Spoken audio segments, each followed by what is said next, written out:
फर्जी धमकियों की वजह से एयरलाइंस को अब तक तकरीबन 600 करोड़ रुपए का नुकसान होने का अनुमान है। साइबर एक्सपर्ट्स का कहना है कि वर्चुअल प्राइवेट नेटवर्क का टेररिस्ट फायदा उठा रहे हैं। ऐसे में सवाल उठता है कि इन धमकियों के मायने क्या हैं? भारतीय सुरक्षा एजेंसियां इन धमकियों पर आखिरकार क्यों काबू नहीं कर पा रही है?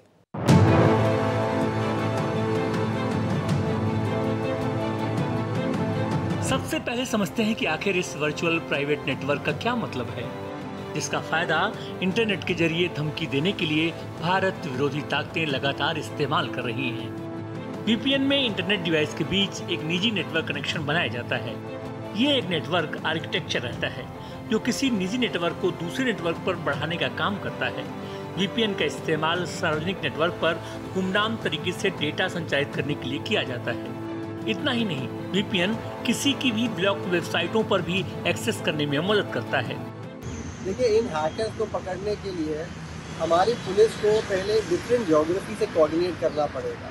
अगर पहले उनको वीपीएन का आईपी मिलता है बांग्लादेश का, उसके बाद मिलता है यूएस का, फिर ऑस्ट्रेलिया का, तो आप सोचिए कितना मुश्किल काम है कि एक ज्योग्राफी को अप्रोच करिए, उनसे उनके लॉग लीजिए, फिर दूसरा, फिर तीसरा। एंड किसी भी ज्योग्राफी ने अगर इसको स्टॉप कर दिया कि भाई हमारे प्राइवेसी लॉ इसको अलाउ नहीं करते, तो आपकी इन्वेस्टिगेशन वहीं पे ख़त्म हो जाती है। द बिगेस्ट चैलेंज अभी जो हो रहा है वो हो रहा है the coordination between different countries, कि इन कंट्रीज के बीच में कोऑर्डिनेशन नहीं है टू कैच दीज हैकर्स जो ये गलत एक्टिविटीज़ कर रहे हैं। वहीं इसे लेकर पूर्व DCP special cell Delhi police L N. Rao का कहना है कि फ्लाइट को बम से उड़ाने की धमकी को हम साइबर क्राइम नहीं मान सकते। ये बेहद गंभीर अपराध है और ये राष्ट्र विरोधी अपराध की श्रेणियों में आता है।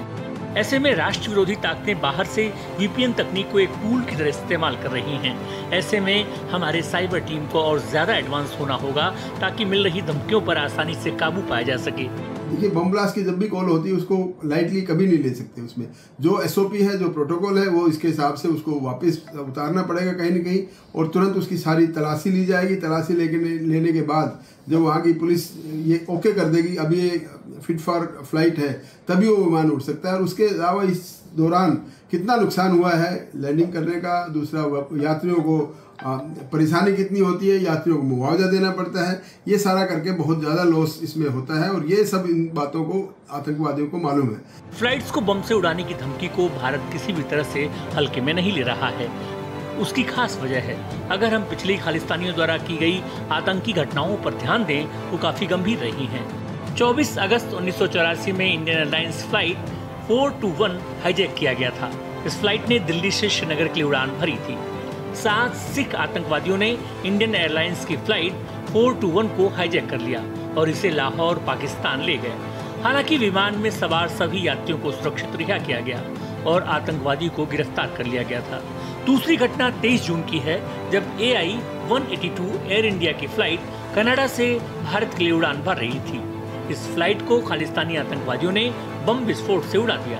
विमान में सवार सभी 329 लोग मारे गए। ये दोनों घटनाएं भारत की सुरक्षा के प्रति बड़ी चुनौतियां रही हैं।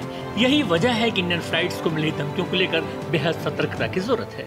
जांच एजेंसियां लगातार इस बात की कोशिश कर रही हैं कि कोई सबूत मिले, लेकिन जमीनी स्तर पर अभी तक कोई सबूत या नतीजा मिलता नहीं दिख रहा है।